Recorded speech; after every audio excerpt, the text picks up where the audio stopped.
Hi everyone, warm welcome to our next Coder meetup on supply chain governance tonight live on the internet. My name is Leonard Niemer, I'm one of the co-founders of N3XTCODER, and I'm really excited to welcome you all for our little meetup tonight. As many of you know, we have our Sustainability 2030 Hackathon coming up next week in collaboration with Porsche.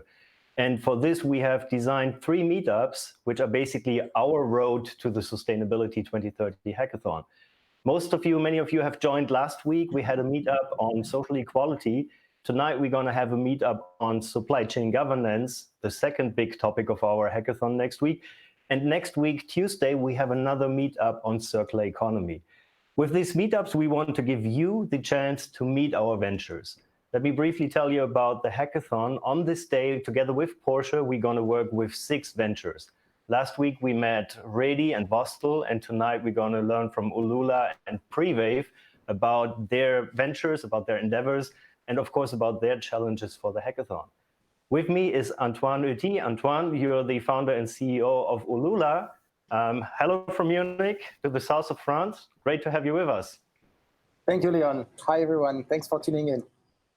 Yeah, so super excited. I mean, first of all, I'm very happy that you decided to join us and not enjoy the nice weather and go to the mountains hiking or have a barbecue. So again, cool that you take the time.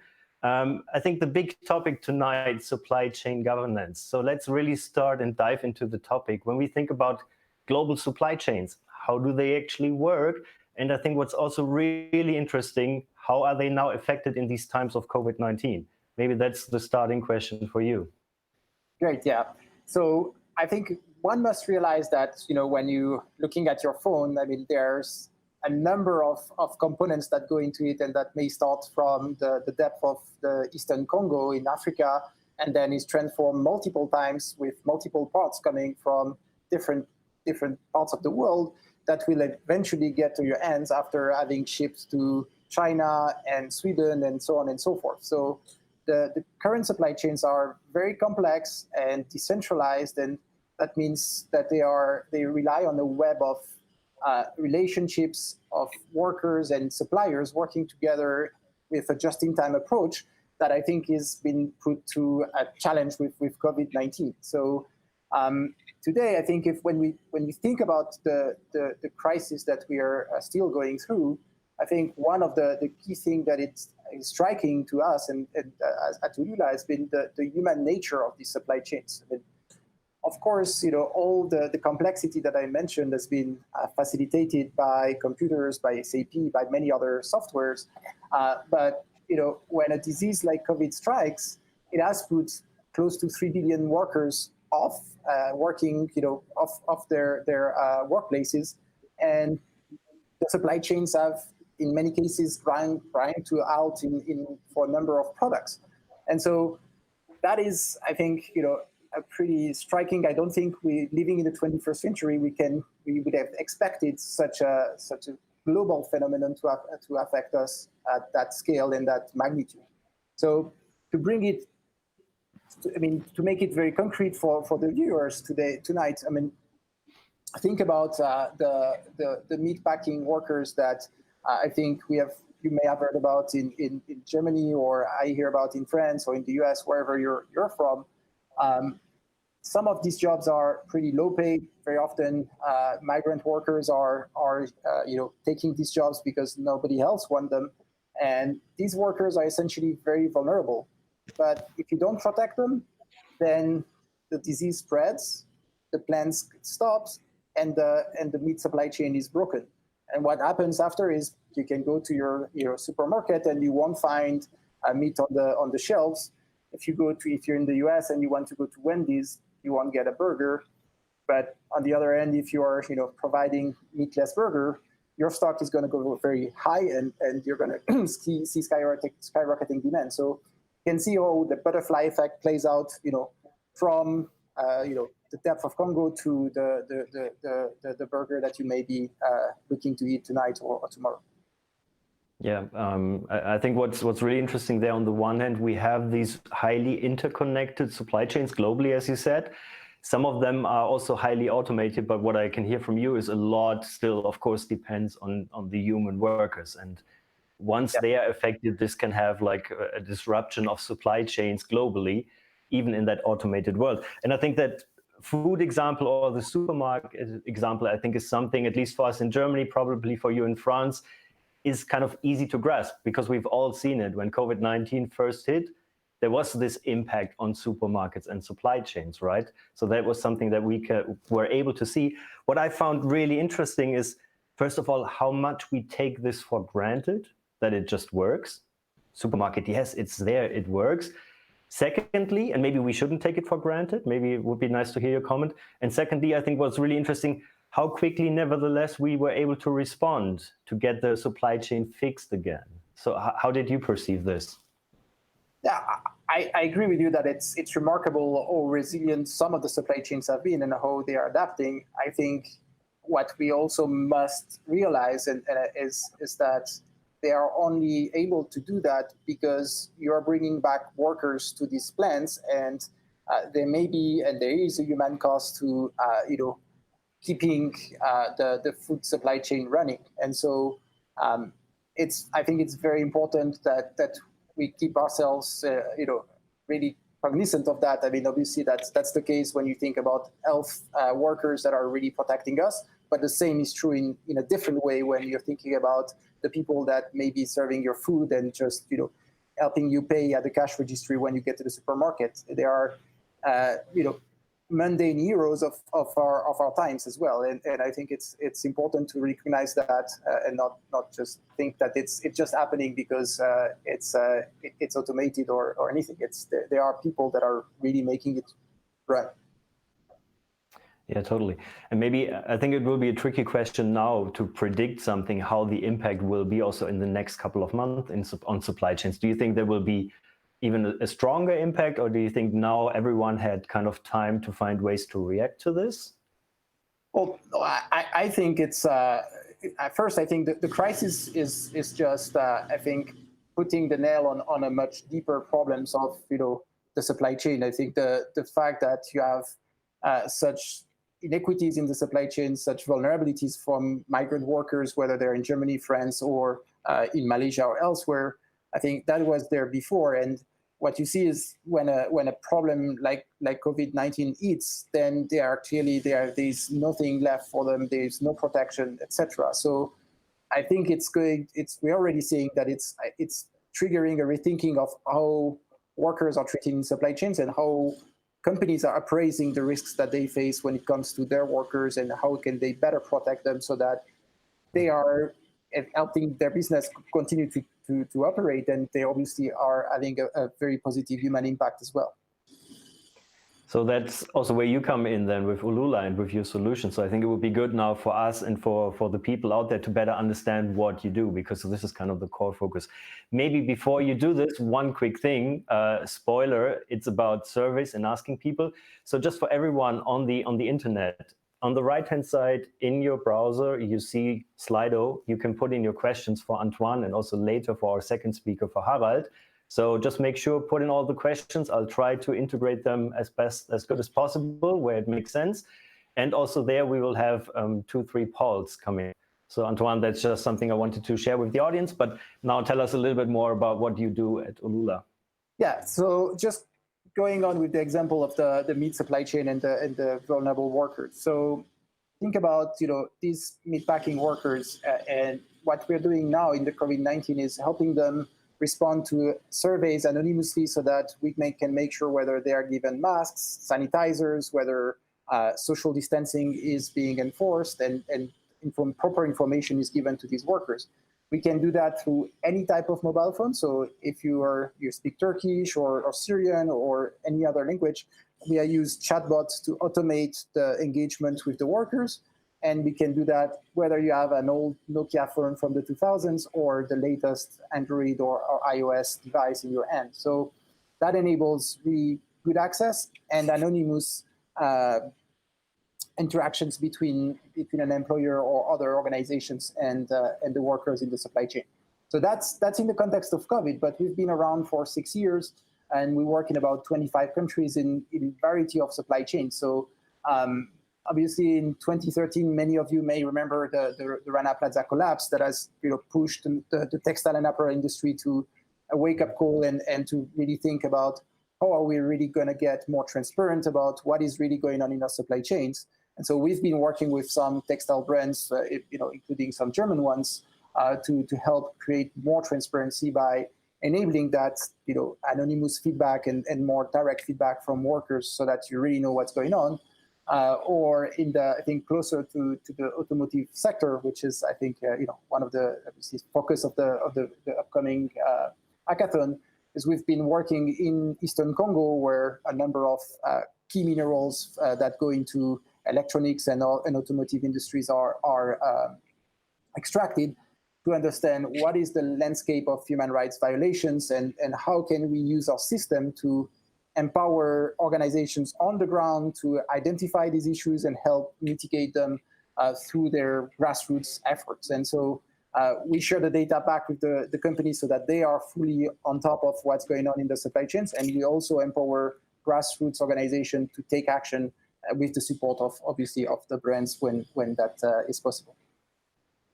So when you speak about the organizations, on the one hand side, you work with companies, right, that basically contact you, conduct these service on behalf of them, but you also work with, let's say, more independent NGOs.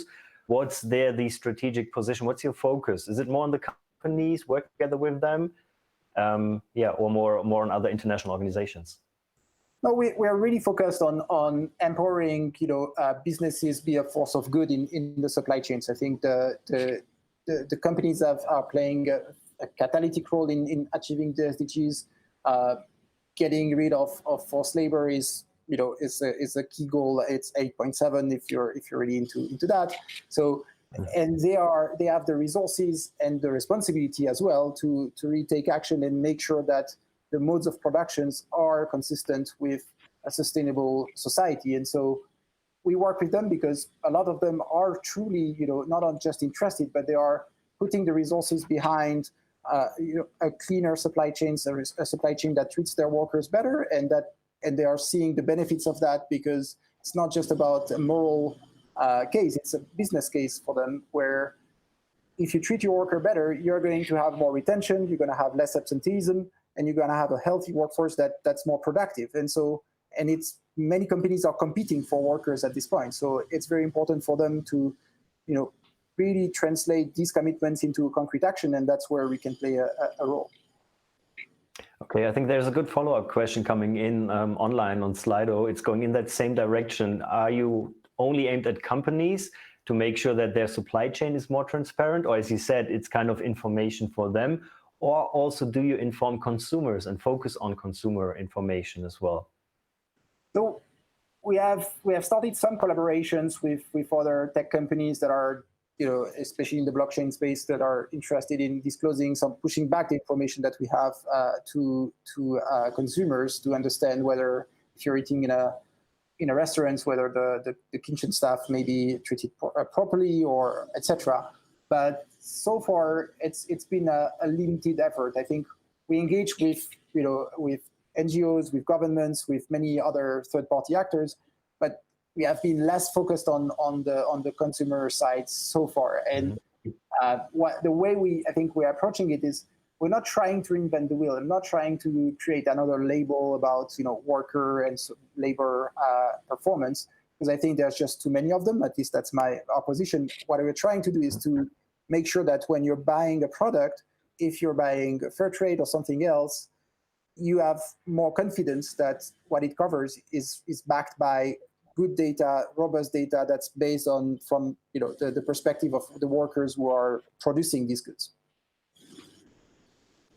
It's interesting. I think we had the discussion also while talking about supply chain transparency, that it might not be so relevant for the consumer, because in the end it would be information overload. I mean, if for every product I consume, I get all these transparent information about supply chain, working conditions, whatsoever, it just might be too much. I don't know. How do you see that? Yeah, clearly, I think there's a number of important questions around whether the millennials, are portraying themselves as being more ethical, and then after, the question is whether your purchasing behavior really translates that. But I do feel that transparency, I mean, should not is a deterrent in many ways. So just having the information available is useful, and of course you may not want to read all the labels, etc. But you also have a number of watchdogs that I think are really there to also help consumers navigate that.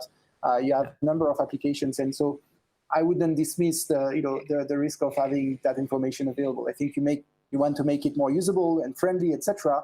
But I think it's definitely a progress and something that must be defended and advanced. Yeah, and that's a good point. So that's where other organizations come in, the watchdogs. So also other trusted parties. And I think that's a good next topic. And anyhow, questions that come popping up here. How can you trust the data that you receive? I mean, first of all, you generate this personal data. So how can you trust the data? And I would even put a follow-up question, how to put trust in Ulula then as well. I mean, it's two different sides of the story, right? So yeah, so I think, how can we trust the data? I think what we are often compared to is audit. So in an audit, you're going to send somebody on site and you're going to interview 10, 20, 30 workers, and then you will write a report based on that.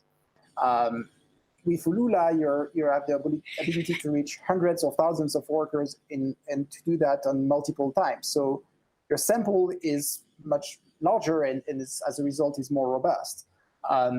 The second thing that is very important is that you're responding with at the palm of your finger. I mean, with your phone, so you can do that whenever you like, and it's very difficult for a manager to coach you. And we use other deterrent techniques by randomizing the questions, orders, etc. So we make it really difficult to game the system. And ultimately, we have also a detection system to see whether if you have a 99 participation rates, that means somebody is gaming the system, because you would never have a questionnaire that gets a 99% response rate. So there are a number of things that we have in place to really make sure that we get really robust data that's not being manipulated by a manager or by any other party. The second is, how can the workers trust us? Why should you trust us? I think the first thing I would say is we try to collect as little personal information as possible. So we will not collect names, we don't collect addresses. The only thing that we need in a number of cases is your phone number, and that's a very important piece of information. I completely agree with that. But then what we do, before we do that, we get consent, we really explain what the purpose is about, and we only strictly adhere to that purpose. And we encrypt that number right away. So we never see what number has been used, and the responses that you may give us are also separated from that. So we take data security and privacy very, very seriously. We never sell any data to any third party. So these are the things that make us more trusted by workers. But ultimately, we're also partnering with local organizations, and they want to use Ulula because they know what we stand for, but they also have been there on the ground, sometimes on the sides of workers, sometimes just as a more neutral third party. And ultimately, it's through these partnerships that you can establish a greater trust by leveraging our technology with the legitimacy of other actors. Mm-hmm. Yeah, I think that's fundamental, the role of partnerships in that.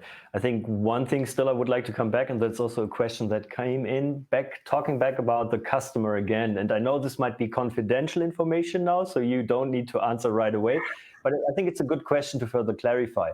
So who exactly is your customer? Is it Porsche or the supplier? Or do you also offer this for raw material sites like the mines or the palm oil plantations and so on? I think that's good, again, without going too much into detail, but it would help to better understand where exactly do you work. Yeah, I think it's a very good question. I can answer to some extent, but generally I think we work in different segments of the supply chain. So one of our clients is Anglo-American, and we work with them in South Africa, Brazil, Chile, and Peru, and we work at the point of extraction. And with them, we also help understand what is their relationship with the communities that they affect.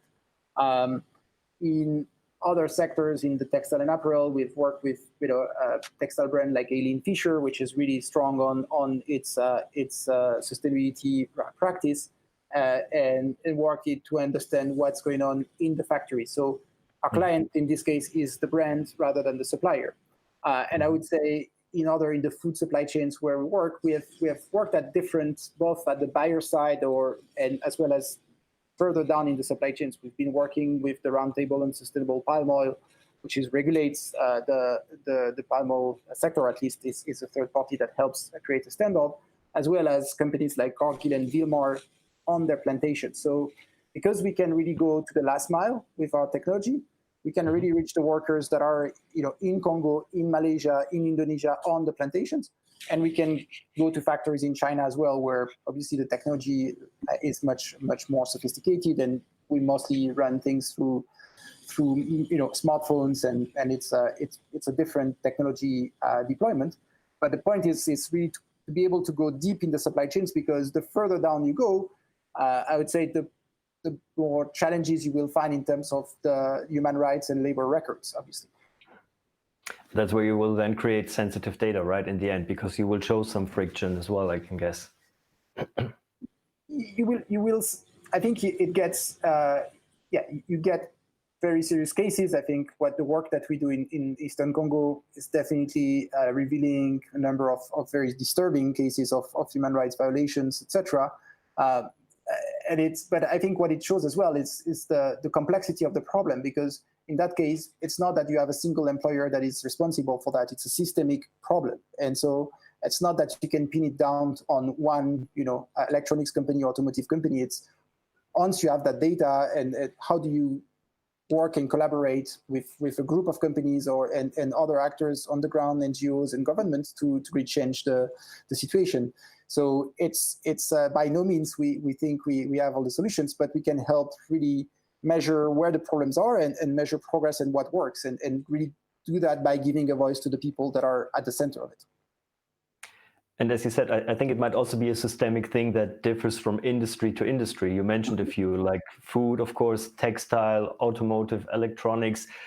Maybe I would frame the question slightly different. Where do you see the biggest progress? Are there industries that are taking the lead in terms of this? Others that are slower in responding to supply chain questions and transparency? So I think in the recent past, there were, I think, industries that reacted to major crises. So I mentioned Rana Plaza. I think it was a wake-up call in 2013, and the textile and apparel industry we try to improve on its performance, and so it has made some progress towards more sustainable practices. Now, I think we're coming to a different age where the question is not so much which sector you come from, but if you're a company within the European Union. There's been an announcement that there will be mandatory disclosure, due diligence, on human rights and non-financial performance past next year. So it won't be a question of sector. It will be something that applies to all sectors. And I think what that may help is create a more level playing field and really take out the argument that, if I do that, I'm becoming less competitive. I don't think that's a very solid argument. But I think by having big, countries or blocks like the European Union take such actions, we are really helping create a new paradigm. That's the one that can take us to the SDGs that everybody has committed to. But that's also an interesting point. So either it's an incident. For those of you who don't know, Rana Plaza was the building collapse in Bangladesh, like a massive collapse with a high number of fatalities. Or so either it's an incident, or as you said, it's regulations that drive things forward in terms of big steps. Or is it really also something else that is changing the game? So that kind of intrinsic motivation, or even the business rationale. I think there is a business. There is a business rationale. There's always a multiple set of motivations into that. I think we work with large electronics companies that I cannot name for that matter, that are interested in innovation because they see that if they want to sell their products, they need to have the ability to really convey to their consumers and to all their stakeholders that they genuinely are doing something to understand that they have problems in the supply chain. So they don't want to say, I have no modern slaves. They understand that if you're in electronics and you're sourcing minerals from Congo, you have a problem. And they are genuinely trying to do that. So there is an innovation spirit there that is very important, but obviously it converges with other factors such as crisis and regulation and others. So it's always, I think, a mix of motivations that pushes companies to action. In the same way that COVID is pushing a number of companies to rethink how they are looking at the supply chains, what digital tools may exist, and in order for them to really understand what's going on and protect themselves against major disruptions as we've seen. So how's the status quo then in automotive? I mean, we'll have the hackathon with Porsche, so maybe you share some insights with us there. So I think the automotive industry has been quite active, and I think on a number of fronts. So the Porsche and other actors have created a coalition called Drive Sustainability that's bringing the different actors of the automotive industries towards shared practices and defining what good looks like and developing tools that will help them move not just as one company but as a sector, because these are things that are also pre-competitive for them. They can compete on how cool you're or fast or etc. other features, but you don't necessarily want to compete on human rights. So I think that's one aspect that has been very important. There's also been progress on the raw material side, specifically on the battery alliance that a number of automotive partners are partnering with in order to help ensure that the raw materials that get into the electric batteries are sourced sustainably and respecting human rights. So there's a number of initiatives. I think on the word of caution on that is I think it's we'll have to see, I think, over the next few years how you can concretize this momentum that I think we are seeing in the automotive industries, and how can we deliver on the agenda. And I guess that's why you have startups like us and others that are helping create new solutions to these old problems. And that's why you're also part of the hackathon next week, Wednesday, right? And I mean, that could be the final part of our little interview. Let's give us a brief outlook. So you have 2 challenges that the teams will be working on. And please tell us about this. Well, what do you expect?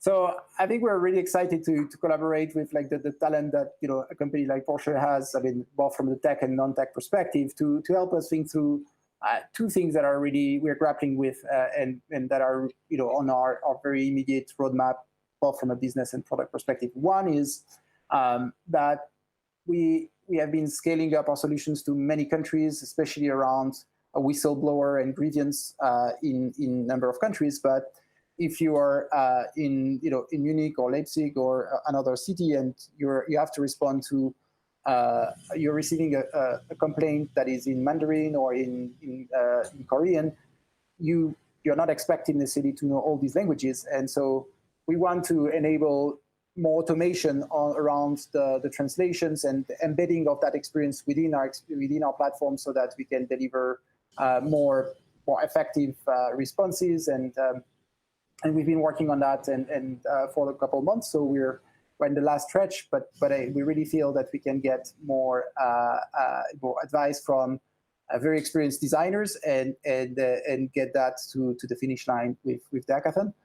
The second, I think, that is interesting is also as we scale up, one of the frictions is we said in the beginning, the supply chains are really interconnected. They are very complex. So if you have a problem with one supplier, it's not just affecting one buyer or one company. It's probably affecting a ton of relationships, hundreds perhaps. And so we want to find a way to reduce the friction so that we can alert other actors in the supply chains, notify them in a way that is safe and secure, so not compromising sensitive data, but enabling a coalition of actors that are interested in sharing, access to data and working together to address the problems, so that they have a system that does that. At the moment, we have some of these capabilities, but again, we want to increase that level of automation so that there is no more friction, and we can scale, I think, on a more viral level.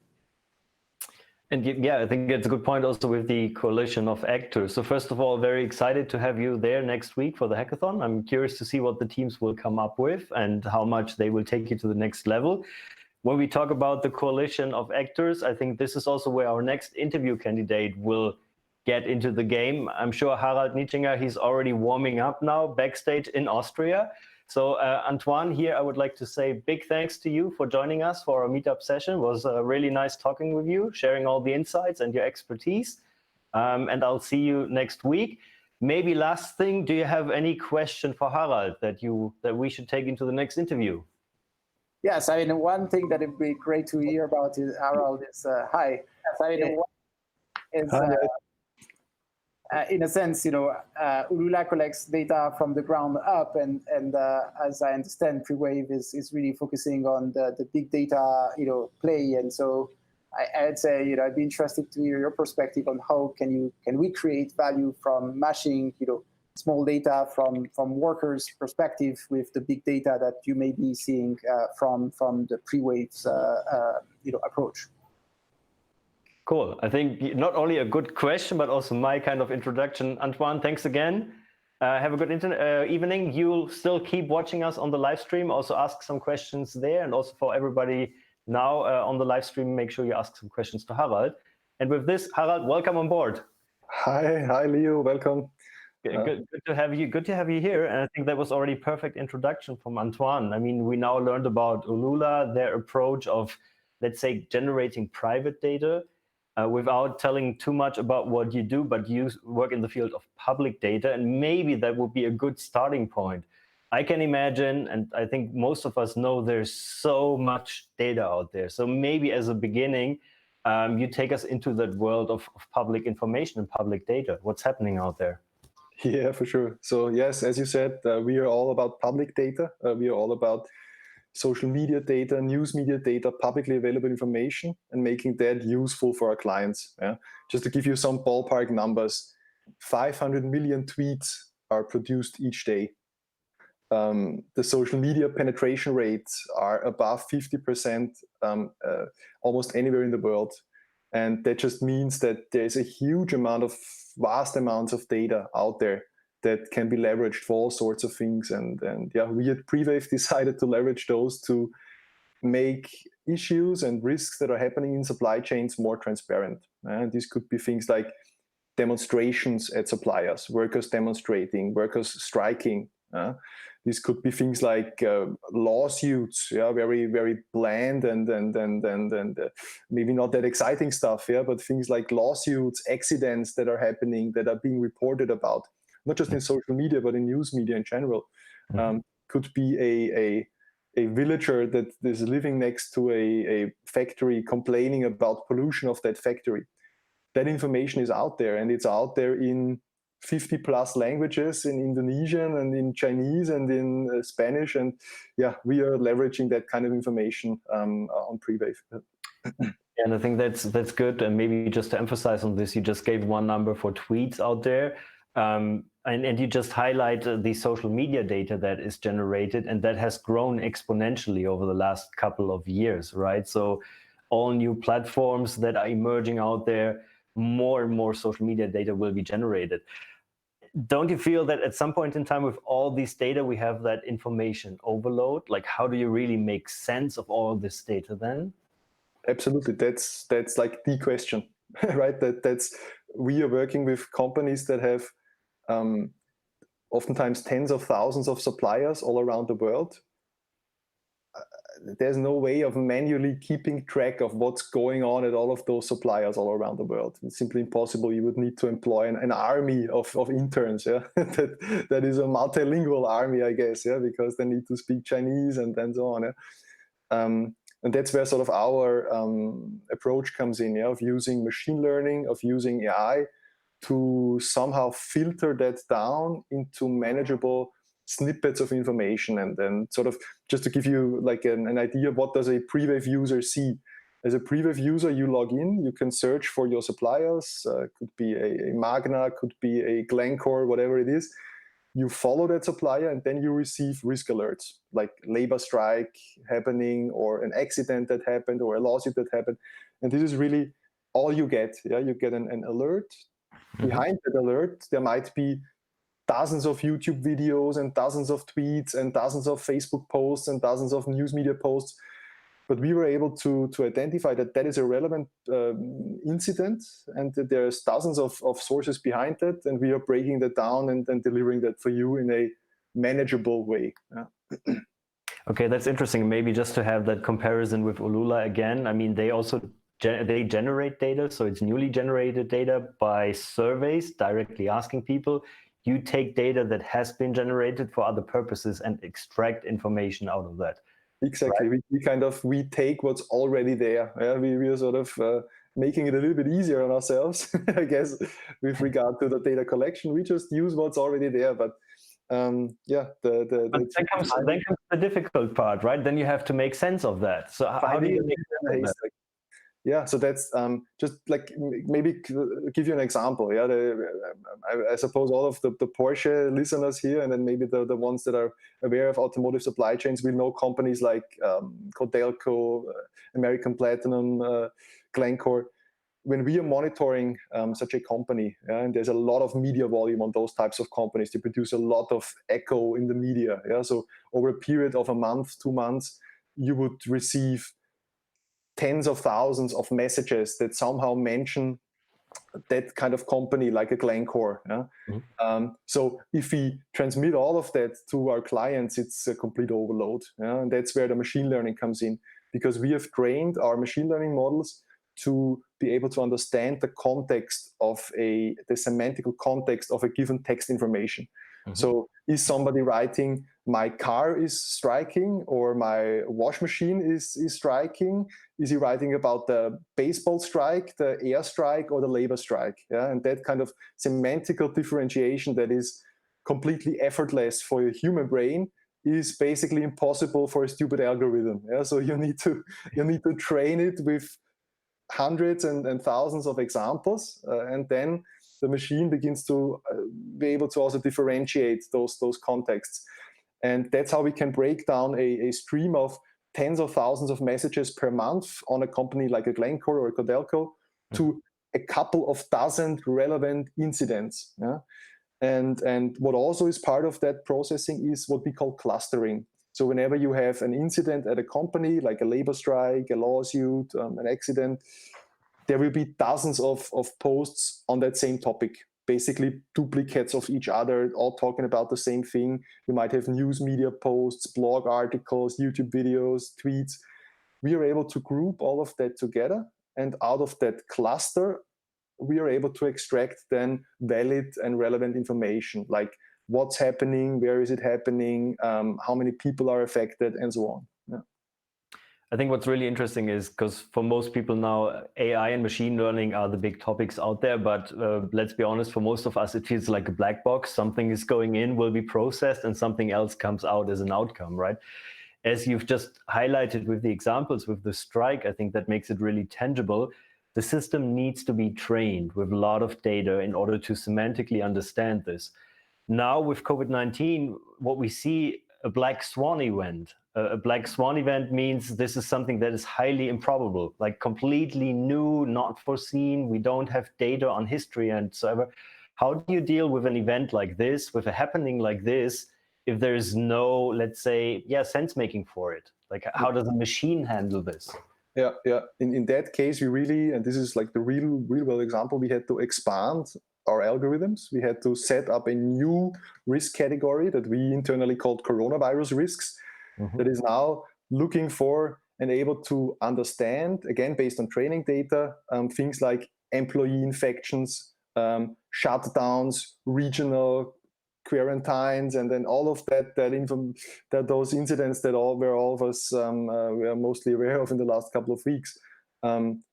Put simply, like an algorithm, an AI if it hasn't been trained, it doesn't know what to find. Yeah, you need to train it in order for it to know what to find, and then that's what we did.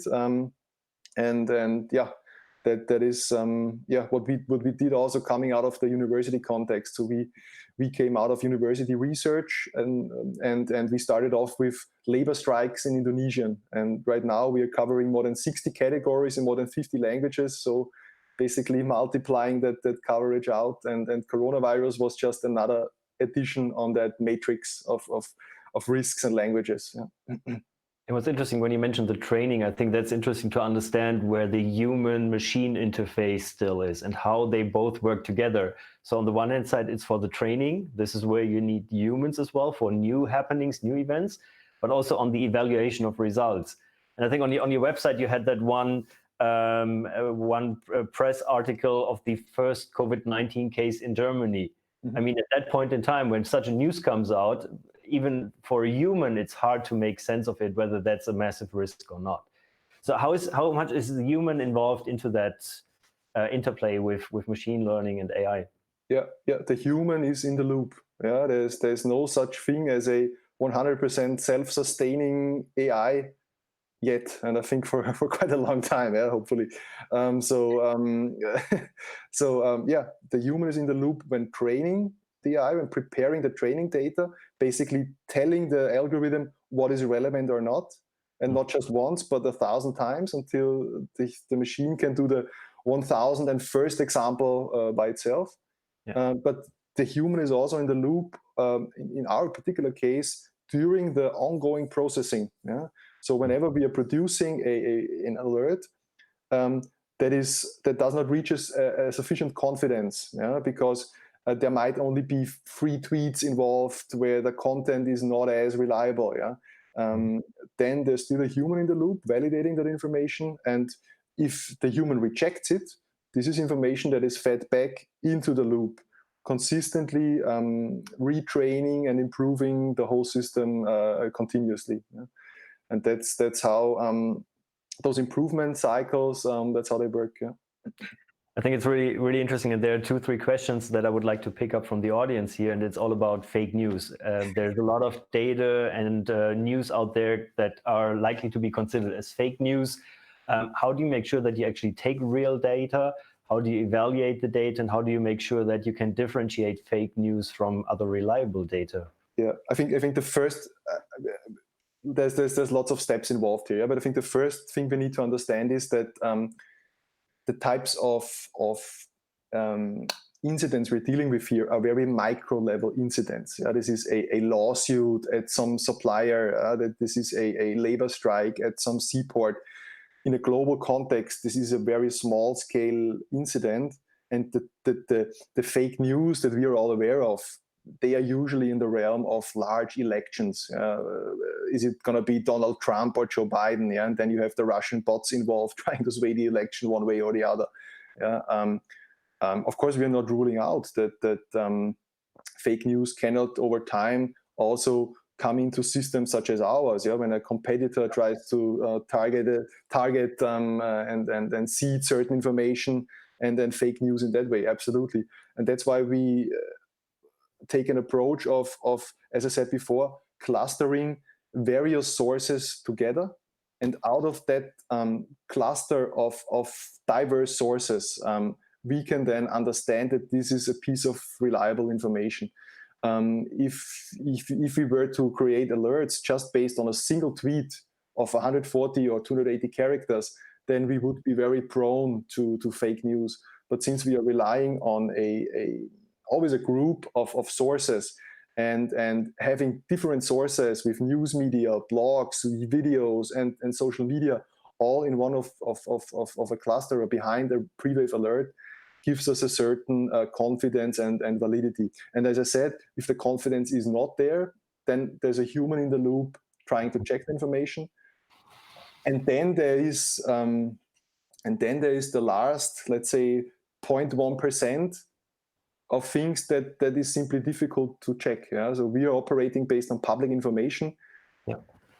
we cannot send a verifier to the mine in the Congo to check if the workers are really protesting. So there's a certain level where, and this is actually part of our tech challenges, is then we need actually the input of the supplier themselves, to validate that alert. And that's where we are also looking to go with our platform. Is public available data is the first step. It's the low-hanging fruit. It's what's easy.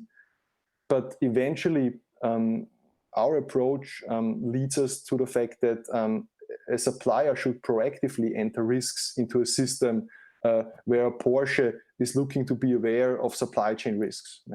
Why are we waiting on a reporter writing up a news article about an accident that happened at a Porsche supplier? I think it should be the responsibility of the supplier to proactively alert Porsche about that incident before it's news, and also to validate risks that we are picking up. Is this labor strike really happening? How is it affecting Porsche? So that's where we are going into the, let's say, the higher levels of validation. And of course, Ulula is very much part of that super reliable information that is simply beyond what you can do with public information. Because the question was there, like, what is the incentive for a supplier to report potential issues and conflicts? Of course, I mean, there is this, let's say, moral hazard situation anyway. So should I report now to Porsche, to any other company, that I have problems, issues going on? With the workers, it would be a different story. So you mentioned Ulula is out there, maybe not yet integrated into your solution. I mean, that was also kind of the question that Antoine gave and handed over to you. Like, how can you actually combine different sources, and how could you integrate like information that comes from Ulula, like bottom-up information through surveys, with your information? So that's where you see potential for integration of information, for further validation, for better results. Absolutely. So since our approach is extremely scalable, you can use Prewave to identify the bad apples among tens of thousands of suppliers really quickly, because our approach does not require any type of permission or opt-in from the supplier side. We just take what's publicly available and profile that information down to a risk profile for an individual supplier. And then you have a first indication of which of your suppliers are actually riskier than others. And those you can then target with audits. Those you can then use Ulula with to actually try to get even more information on what's really going on there. Are they improving? Are they taking the right measures? This is then where sort of our approach of public data comes, of course, to an end. And this is also, of course, at a certain point where just relying on the supplier volunteering information comes to an end. And of course, Ulula is also realizing that, going straight to the workers. And that's, of course, where those types of approaches and audits are also necessary but vulnerable to what we call Potemkin villages, where everything is nice when the auditors are here, and then it's back to back to daily business when they're gone.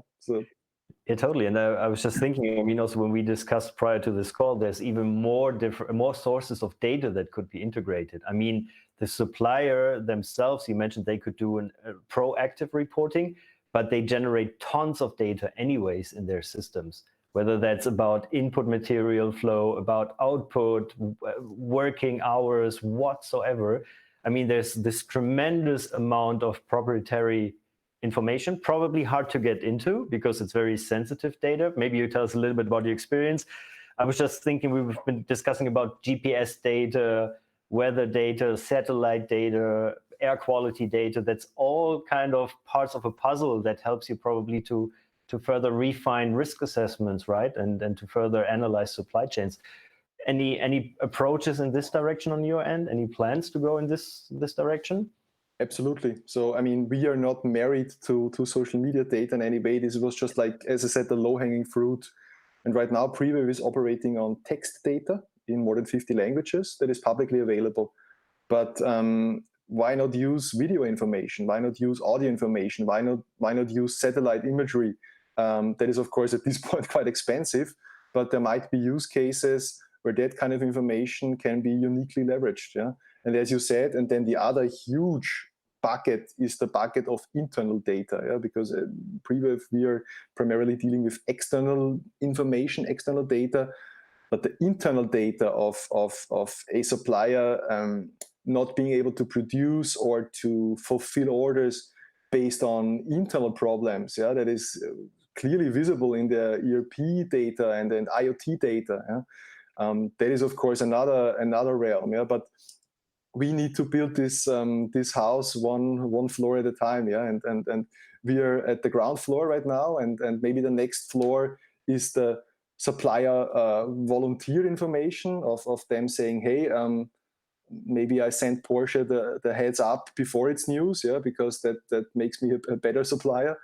And then we move into integrated data. Yeah, there's logistics information out there. Yeah, we are cooperating with one startup that is actually using real-time truck data to determine how the waiting times on the border crossings are all over Europe. Yeah, so that's the possibilities are endless. Yeah. Yeah, totally. I would like to come back to one point when you said like, oh, we're generating microdata and fake news might be more on that political level. I could now also say yes, but that political level could have local unrest and therefore have an impact on supply chains. And maybe also, and I think this would be interesting to discuss with you, at some point in time, you will generate sensitive data. I mean, you're still small, if I can say, like at some point in time, you will be more visible and reveal more critical data. How do you anticipate something like this? Because yeah, it might also be a challenging situation for you as an organization, I can imagine. We take it extremely seriously. So I think Antoine, they have similar issues that of course the highest priority is not to expose individuals that are trying to voice their opinion. Yeah? So we have cases where on social media we have individual employees complaining about poor working conditions, yeah, complaining about gas leaks and chemical spills and so on the factory floor. Yeah? And of course, we have actually constituted a code of ethics at Prewave. We have a board of ethics also, where we are cooperating with NGOs. We are also part of research projects on responsible AI, where we are trying to really minimize those data privacy risks as much as possible. For instance, what we do is we will never expose a tweet of an individual as a source on Prewave. Yeah, so you will never find that tweet of that one worker on Prewave. We always match it together with other sources, aggregated, and it's an aggregated risk alert that does not expose individuals. Yeah, that is, for instance, one extremely important point. The other important point for us is that we do not sell data or do any types of exclusive data sharing agreements, yeah, which would make us extremely vulnerable if we would say we only work with Porsche or we only work with such and such company. Our approach is actually to spread the data far and wide, to work with NGOs, to work with OEMs, with suppliers, and with different parties in the stakeholder landscape. And this sort of hopefully minimizes the risk of misuse of data in that sense. Yeah. Yeah, totally. And it's similar to what Antoine said, like this is where the partnerships come into play to kind of increase transparency and trust and reputation, because in the end, it's that conglomerate of different actors who basically create this transparency and trust. Still, I'm asking the question because for me, one of the big topics I always like to discuss is the unintended and unknown consequences of technology solutions. So you mentioned now data privacy is a here and now issue, but also anticipating what might potentially go wrong in the future if you get bigger and get more visibility and might be a more impactful player. And for me, one of the most tangible examples when we talk about unintended consequences, everybody can think of Facebook when Mark Zuckerberg was in his student dorm back in the days thinking about Facebook. He probably did not think about that Facebook at one point in time might potentially influence democratic elections in democracies in big states. So probably he didn't have this on the radar, but this is how tools develop. Is that something that you incorporate into your thinking, into your strategic planning at Prewave already? Or yeah, how do you see this? I think sometimes when you read interviews or watch those video clips of some of those Silicon Valley startups, they have a very sense of naivete about them. Yeah, they are just wandering with closed eyes into the future, and everything will be fine. Yeah, Yeah. That's not our approach at Prewave, and we try to think very hard about the incentives that the incentive structure and the, let's say, broader stakeholder community that we are immersing ourselves into with our solution, and what types of effects that can have. Yeah, and I think in a sense, one principle that we still try to follow is that sunlight is the best disinfectant. Yeah, trying to not keep the cards closed, but actually trying to increase transparency.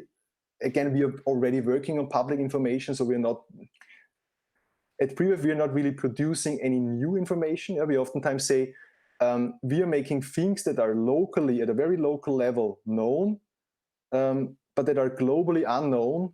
We are now making them also globally known. So we are producing a visibility on risks at the headquarters of Porsche that were previously only known at the local village of the supplier in China or in Indonesia.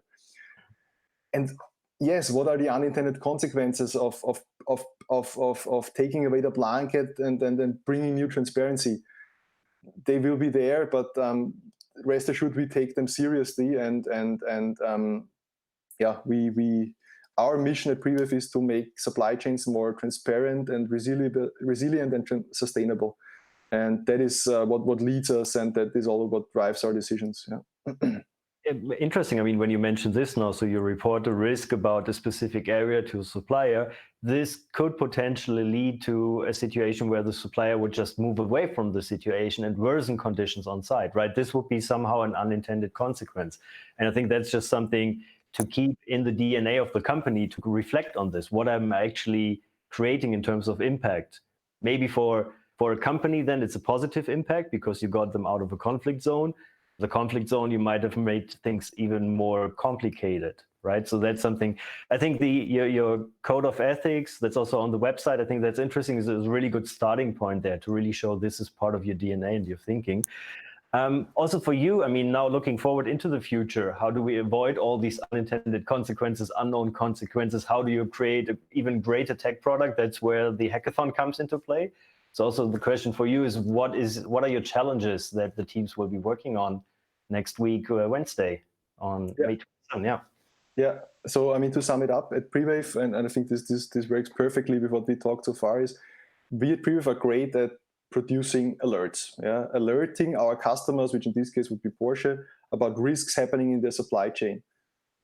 But the question then on the other side, of the Porsche side, is okay, then what? Yeah, so I now know that there's a labor strike happening at one of my suppliers. What now? And oftentimes that answer, what now? The answer to that question, what now, is I call my supplier or I send him an email and ask him for clarification. And we want to bring that interaction, that process of interacting with the supplier on the risks, of trying to quantify the risk. Is Porsche really affected? What are you, supplier, doing about that risk that is happening at your plant, at your factory? Bringing those types of interactions onto the Prewave platform in a semi-automated workflow that brings a new level of transparency and a new level of digitalization to that kind of process. Yeah, going away from the constant phone calls, which is also something during this coronavirus crisis. As you can imagine, the phones have been running hot between customers and suppliers. Are you still producing? What's going on? We are trying to bring that types of processes onto Prewave. And yeah, that's one of the core tech challenges we're trying to solve. And we hope to work together with the Porsche experts and other super smart people to really find neat solutions to those questions. Yeah. All right, cool. I'm very much looking forward to next week, Harald. So we're coming to an end of our N3XTCODER meetup tonight. Also to you, big thanks for joining us. Super interesting talking with you, sharing all your insights and expertise. Again, very much looking forward next week. So here, little spoilers. So for all of you who now are interested in joining the hackathon and you have not applied yet, do it now, kind of your last chance to apply this week. Our hackathon will be on May 27, the Sustainability 2030 hackathon together with Porsche. Next week, Tuesday, we have our third and last meetup on this meetup series, and it will all be about circular economy. So Harald, I hope you will join in as well, watch the live stream, ask some good questions, but I'll definitely see you next week, Wednesday, for the hackathon. Yeah, thanks to you. Thanks also to Antoine watching us, and thanks to the N3XTCODER team, and see you next week.